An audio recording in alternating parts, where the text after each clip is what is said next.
Having a real aircraft available versus relying only on PowerPoint slides and textbooks creates a major difference in how effective the training is. Aviation maintenance is highly hands-on, so the presence of an aircraft impacts both skill development and student engagement. Slides and textbooks teach what and why.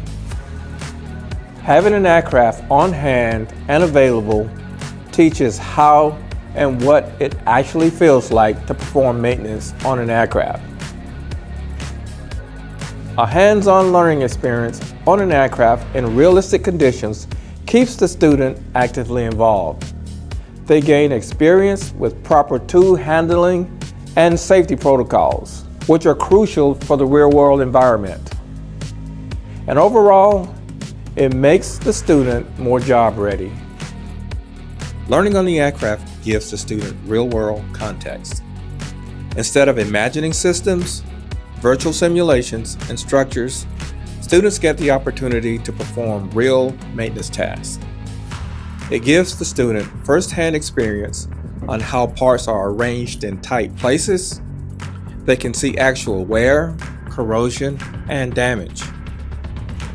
With the aircraft, the school can offer a wider range of training programs, from basic aerodynamics and flight theory to advanced repair techniques, engine maintenance, and avionics systems. Having an actual airplane gave us hands-on for what we learned in class. Physical interaction with the aircraft makes learning more engaging and memorable. An actual aircraft helps bridge the gap between classroom theory and working on the aircraft. Aircraft plus hands-on training equals competent, job-ready technicians. We at Savannah Technical College stand proud to be able to provide this opportunity to the future maintenance technicians of the industry.